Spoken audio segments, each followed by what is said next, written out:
የንጉስ ሰለሞን ታሪክ። የንጉስ ዳዊት እድሜ በገፋ ጊዜ ልጁ አዶንያስ በራሱ ፍቃድ ለመንገስ ተነሳ።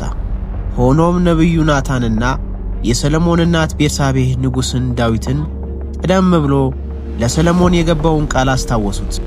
ዳዊትም ሰለሞን በቅዱስ ዘይት ተቀብቶ በእርሱ ፋንታ እንዲነግስ አዘዘ። ሰለሞን በክብር ወደ ዙፋኑ ወጣ። አባቱ ዳዊትም በርታ፣ ሰውም ሁን፣ እግዚአብሔርንም ፍራ የሚል የመጨረሻ መመሪያ ሰጥቶት አረፈ። ሰለሞን መንግስቱን አጽንቶ ያዙትን ጠላቶችን በማስወገድ ሰላምን አረጋገጠ። ውድ የኮከበ ብሩህ ዩቲዩብ ቻናል ተከታታዮች እንኳን ደህና መጣችሁ። ዛሬ በዓለም ታሪክ ውስጥ ወደር የማይገኝለት ጥበብ ስለተሰጠው ስለ ታላቁ ንጉስ ሰለሞን አስገራሚ ታሪክ እንጓዛለን። ለመሆኑ ንጉስ ሰለሞን ዓለምን ያስደመመበት ጥበብ ሚስጥሩ ምን ነበር? እንስሳትንና መናፍስትን ያዝበት ስለነበረው ስለ ሰለሞን ማህተምስ ምን ያውቃሉ? ከታሪኩ ከመነሳታችን በፊት ቪዲዮውን ላይክ ያድርጉ። ለቻናሉ አዲስ ከሆኑ ደግሞ ሰብስክራይብ በማድረግ የደወሏን ምልክት ይጫኑ። በገባኦን የተሰጠው ድንቅ ጥበብ። ሰለሞን እግዚአብሔርን ይወድ ነበር። በገባኦን መስዋዕት ባቀረበ ጊዜ እግዚአብሔር በሕልም ተገልጦ ምን እንድሰጥህ ትፈልጋለህ አለው። ሰለሞንም እኔ ገና ታናሽ ብላቴና ነኝ፣ ይህን ታላቅ ሕዝብን ለመምራት የሚያስችል የሚያስተውል ልብ ስጠኝ ሲል ለመነ። እግዚአብሔርም በልመናው ደስ ተሰኝቶ ጥበቡንና ማስተዋልን ሰጥቻለሁ፣ ደግሞም ያለመንከውን ባለጠግነትና ክብር ሰጥሃለሁ አለው። ይህም ጥበብ በዓለም ዙሪያ ዝነኛ አደረገው። የሁለቱ እናቶች ፍርድ።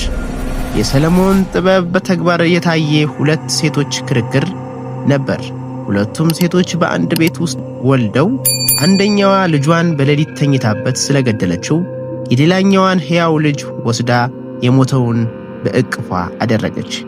ሕያው ልጁ የኔ ነው በሚል ለቀረበው ክርክር ሰለሞን ሰይፍ አምጡና ሕያውን ልጅ ለሁለት ሰንጥቃችሁ ስጧቸው የሚል አስደንጋጭ ፍርድ ሰጠ። እውነተኛዋ እናት ልጁ አይገደል ለሷ ስጧት ብላ ስትጮህ፣ ውሸተኛዋ ግን ለእኔም አይሁን ላንቺም አይሁን ይቆረጥ አለች። ሰለሞንም እውነተኛዋን እናት ለይቶ ልጁን ሰጣት። የቤተ መቅደሱ ግንባታ። ሰለሞን የአባቱ የዳዊት ሕልም የነበረውን ታላቅ ቤተ መቅደስ መገንባት ጀመረ። ከሊባኖስ ንጉሥ ከኪራም ጋር ስምምነት ባደረገ የዝግባና የጥድ እንጨቶችን አስመጣ። በሺዎች የሚቆጠሩ ሠራተኞች ለ7 ዓመታት ደከሙ።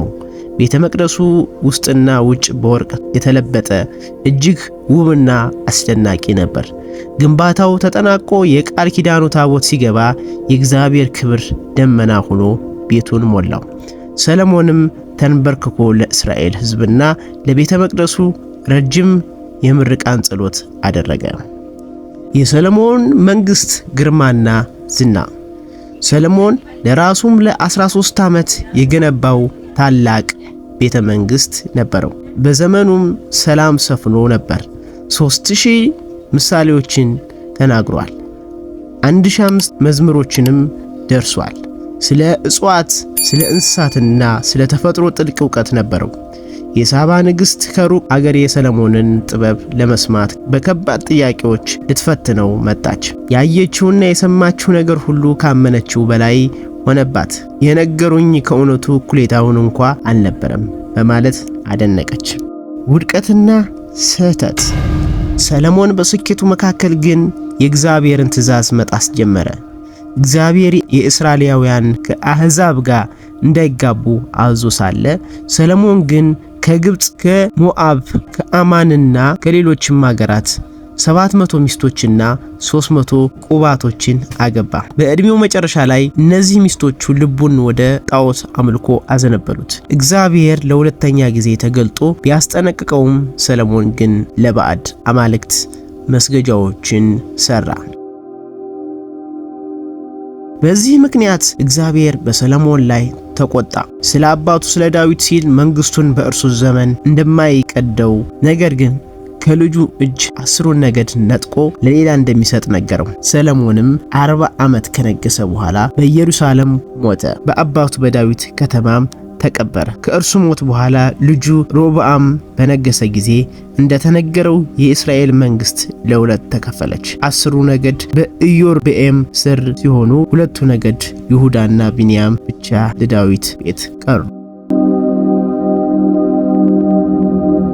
ውድ የኮከበ ብሩህ ዩቲዩብ ቻናል ተከታታዮች ስለ ንጉስ ሰለሞን ጥበብ፣ ክብርና ሚስጥር ህይወት የነበረን ቆይታ ይህንን ይመስል ነበር።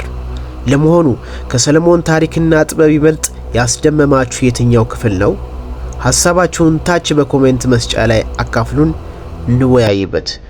ቪዲዮውን ከወደዳችሁት ላይክ እና ሼር ማድረጋችሁን እንዳትረሱ። በቀጣይ ሌላ ድንቅ የታሪክ ማህደር ይዘን እስክንመጣ ድረስ ሰላም ሁኑ።